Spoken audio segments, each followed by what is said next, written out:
அஸ்ஸலாமு அலைக்கும். அன்பிற்கினிய சகோதர சகோதரிகளே, இன்றைக்கி நம்ம அதிகமாக கேள்விப்பட்டுக்கிட்டு இருக்கிற வார்த்தை ஹிஜாமா. ஹிஜாமானா என்ன அப்படின்றத டெஃபினேஷன் கொடுக்கறதுக்காக நம்மிடையே ஹலினா ஃபவுண்டேஷனுடைய ஃபவுண்டர் சகோதரி ஹலினா ரஜியா அவங்க நம்மள்ட்ட இது சம்மந்தமாக விளக்கம் தருவாங்க.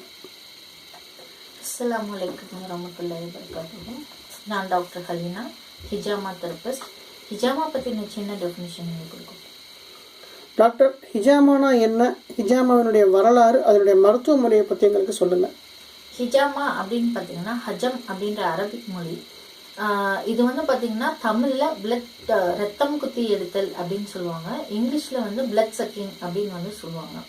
இதோட ஹிஸ்ட்ரி பார்த்தீங்கன்னா 3300 வருஷத்துக்கு முன்னாடி இஜிப்சியன்ஸ் தான் இது முதல் முறையாக ஸ்டார்ட் பண்ணியிருக்காங்க. மூசா அலைஹிஸ்ஸலாம் காலத்துலேருந்தே இந்த ட்ரீட்மெண்ட் இருக்கு. ஆதாரம் பார்த்தீங்கன்னா பிரமிட்ல இதை பற்றின கல்வெட்டுகள், எந்த மெட்டீரியல் யூஸ் பண்ணாங்க, எந்த பிளேட் யூஸ் பண்ணாங்க அப்படின்ற டீட்டெயிலாம் அதில் இருக்கு. நீங்கள் நெட்டில் போய் சர்ச் பண்ணீங்கன்னா இதை நீங்கள் டீட்டெயிலாக தெரிஞ்சுக்கலாம். அதுக்கப்புறம் பார்த்தீங்கன்னா சைனீஸ் 2200 பிசிக்கு முன்னாடி இருந்து இந்த ட்ரீட்மெண்ட்டை டெவலப் பண்ணியிருக்காங்க. எப்படின்னு பார்த்தீங்கன்னா மாட்டு கொம்பை வச்சு யூஸ் பண்ணியிருக்காங்க, கிளாஸ் கப்பிங்ஸ், அதாவது பேம்பூ கப்பிங்ஸ், சிலிக்கான் கப்பிங்ஸ், அப்புறம் பிளாஸ்டிக் கப்பிங்ஸ், இந்த மாதிரி இவங்க இந்த மெட்டீரியல்ஸ்லாம் நல்லா டெவலப் பண்ணி அவங்க பண்ணியிருக்காங்க. அதுக்கப்புறம் பார்த்தீங்கன்னா 1500 வருஷத்துக்கு முன்னாடி ப்ராஃபெட் முகமது ஸல்லல்லாஹு அலைஹி வஸல்லம் அவங்க இந்த ட்ரீட்மெண்ட்டை பண்ணியிருக்காங்க. பிறரை பண்ண சொல்லவும் வலியுறுத்தி சொல்லியிருக்காங்க. அதுக்கப்புறம் வந்த காலகட்டங்கள் பார்த்தீங்கன்னா 400 வருஷத்துக்கு முன்னாடி கிரீக்கர்கள் இந்த ட்ரீட்மெண்ட்டை பண்ணியிருக்காங்க. அதில் ரொம்ப முக்கியமாக பேசப்படுறது பார்த்தீங்கன்னா த ஃபாதர் ஆஃப் மெடிசன் அப்படின்னு சொல்கிற கேலன் என்பவர் இந்த ட்ரீட்மெண்ட்டை பண்ணுறாங்க. கிரீக்க வரலாற்றில் ரொம்ப முக்கியமான நபர்களுக்கு அந்த ட்ரீட்மெண்ட்டை கேலன்றவர் பண்ணியிருக்காரு. டாக்டர், ப்ராஃபெட் முகமது ஸல்லல்லாஹு அலைஹி வஸல்லம் அவங்க வலியுறுத்திக்கிறதா சொன்னீங்க. இது சம்பந்தமாக எங்களுக்கு ஆதாரங்கள் எதுவும் சொல்ல முடியுமா? கண்டிப்பா. அதாவது பாத்தீங்கன்னா புகாரில இந்த மாதிரி நிறைய ஹதீஸ் நூல்கள்ல ஏராளமான ஹதீஸ் இந்த ஹிஜாமா ட்ரீட்மெண்ட்டை பத்தி சொல்றாங்க. அதுல ரொம்ப முக்கியமா அப்படின்னு பாத்தீங்கன்னா 3 வழிகளில் உங்களுக்கு நோய்களுக்கு நிவாரணம் இருக்கிறது அப்படின்னு சொல்றாங்க.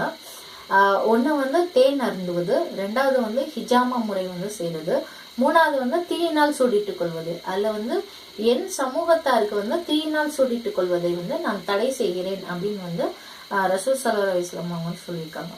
இன்னொரு ஹதீஸ் பாத்தீங்கன்னா மெஹராஜ் பயணத்தப்போ ரசூல் ஸல்லல்லாஹு அலைஹி வஸல்லம் வானத்துல பயணம் செய்யும் போது அவங்க வானவர்கள் சொல்றாங்க, உன் உம்மத்தார்களை நீங்க ஹிஜாமா பண்ண சொல்லுங்க அப்படின்னு சொல்லியிருக்காங்க. டாக்டர், இன்னைக்கு இத்தனை மருத்துவங்கள் இருந்தாலும் இந்த ஹிஜாமாவை நம்ம ஏன் எடுத்துக்கணும் அப்படின்றது நீங்க சொல்லுங்க. அதாவது பாத்தீங்கன்னா 70% மக்கள் ஏதாவது ஒரு ரீசன்னால நோய்வாய்ப்பட்டுட்டே தான் இருக்காங்க.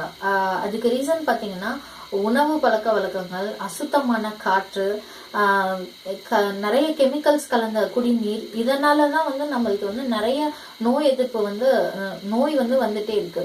ஸோ இதை நம்ம எப்படி டீடாக்சிஃபிகேஷன் பண்றது, நம்ம உடம்புல அதிகமான டாக்ஸில் சேர்ந்துகிட்டே இருக்கும்போது அதை எப்படி நம்ம வெளியே எடுக்கிறது அப்படின்னு பாத்தீங்கன்னா ஒரே ஒரு மருத்துவ முறையால மட்டும்தான் நம்ம பண்ண முடியும். அந்த மருத்துவ முறை தான் ஹிஜாமா. டாக்டர், இந்த ஹிஜாமாவுடைய மருத்துவ முறைகளை கொஞ்சம் விளக்கமா செஞ்சு காமிக்க முடியுமா? இன்ஷால்லா.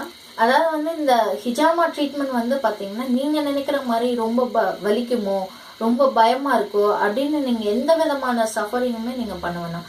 ரொம்ப சிம்பிளா ஈஸியான முறையில நம்ம இந்த ஹிஜாமா ட்ரீட்மெண்ட்டை பண்ணலாம்.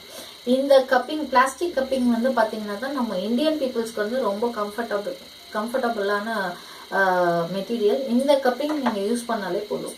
இப்போ இந்த மாதிரி நம்ம டைட்டா பண்ணும்போது இந்த இடத்துல டைட்டா இறுக்கி பிடிச்சிடும், இந்த இடம் செவந்துடும்.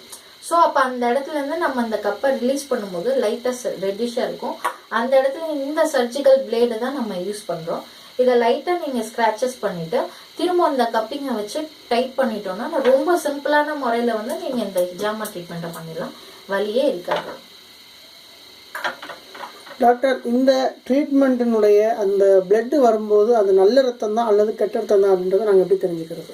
அதாவது இந்த ட்ரீட்மெண்ட் பார்த்தீங்கன்னா சயின்டிஃபிக் ரீதியாகவே நிறைய ப்ரூஃப்ஸ் இருக்கு. எப்படின்னு பார்த்தீங்கன்னா நம்ம ஸ்கின்னோட ஃபர்ஸ்ட் லேயர்ல வேர்வைக்கு உண்டான துவாரங்கள், வேர்வைக்கு உண்டான அந்த பை, அதாவது வந்து கிளாண்டுன்னு சொல்லுவாங்க, அந்த இது மூலியமா தான் நம்ம டாக்ஸில்ஸ்லாம் வந்து படியும். அந்த ரத்தத்தை நம்ம லைட்டா ஸ்கிராச் பண்ணி எடுக்கும்போது அந்த டாக்ஸில்ஸ் பிளட் மட்டும்தான் வரும்னு வந்து நிறைய சயின்டிபிக் ரீதியான ப்ரூஃப்லாம் இருக்கு. இந்த ஹிஜாமா ட்ரீட்மெண்ட்டை எந்தெந்த நோய்களுக்கெல்லாம் நம்ம பார்க்கலாம்? நோய் அப்படின்னு பார்த்தீங்கன்னா நம்ம ஆர்கன்ஸ் வந்து நம்ம நிறைய பாதிச்சிருக்கோம். அந்த எல்லா விதமான நோய்களுக்குமே நம்ம பார்க்கலாம். ஃபார் எக்ஸாம்பிள் பார்த்தீங்கன்னா cancer, kidney patient, heart problem, sugar, pressure, thyroid, infertility, இந்த மாதிரி நிறைய கேசஸ்க்கு வந்து நீங்க பார்க்கலாம். இதுல ரொம்ப முக்கியமா பார்த்தீங்கன்னா ஜென்ஸ் வந்து நிறைய ஸ்ட்ரெஸ்னாலையும் நிறைய கவலைப்படுறதுனாலையும் அவங்களுக்கு வந்து ஹார்ட் அட்டாக் இந்த மாதிரி ரீசன்ஸ்லாம் நிறைய வருது. ஸோ ஜென்ஸ் அதிகமாக எடுத்துக்கிறது ரொம்ப நல்லது. இந்த ஹிஜாமா ட்ரீட்மெண்ட்டை எந்தெந்த வயதுக்கு உட்பட்டவங்க எடுத்துக்கலாம்? ஏஜ் லிமிட்னு வந்து பார்த்தீங்கன்னா 15 வயசுக்கு மேலே கண்டிப்பாக பண்ணணும். அதாவது வந்து 3 மாசத்துக்கு ஒரு தடவை இல்லை 6 மாசத்துக்கு ஒரு தடவை பண்ணால் போதும். பட் ஆனால் நீங்கள் வந்து அப்போ 15 வயசுக்கு மேலே உள்ளவங்க மட்டும்தான் பண்ணணும் அப்படின்னு நீங்கள் நினச்சிங்கன்னா கிடையாது. சின்ன வயசுலேயே இப்போ வந்து பார்த்தீங்கன்னா நிறைய குறைகளோட தான் பசங்க பிறக்கிறாங்க. வந்து ஹார்ட் ப்ராப்ளம் இருக்கு, இல்லை சுகரோட பிறக்கிறாங்க, இல்லை அவங்களுக்கு ஜாண்டிஸோட சிம்டம்ஸ் இருக்கு. இந்த மாதிரி நிறைய ரீசன்ஸ் வந்து நம்ம பிறக்கிற பசங்கள்ட்டே இப்போ நம்ம பார்க்கலாம். ஸோ அவங்களுக்கும் நீங்கள் இன்ஷால்லா ஹிஜாமா ட்ரீட்மெண்ட் நீங்கள் வந்து பண்ணலாம். நிறைய கர்ப்பப்பை சம்பந்தமான வியாதிகளுக்கெல்லாம் வந்து லேடிஸும் பண்ணிக்கலாம். இன்ஷால்லா நீங்கள் வந்து எந்த ஒரு வலியும் இதுவும் இல்லாமல் ரொம்ப ஈஸியான முறையில் வந்து நீங்கள் ஹிஜாமா பண்ணிக்கலாம். இன்ஷால்லா நான் உங்களுக்கு இதை பற்றின நிறைய விளக்கங்கள் சொல்லியிருக்கேன்னு இன்ஷால்லா நான் நம்புகிறேன். அஸ்ஸலாமு அலைக்கும் வரஹ்மத்துல்லாஹி வபரகாத்துஹு.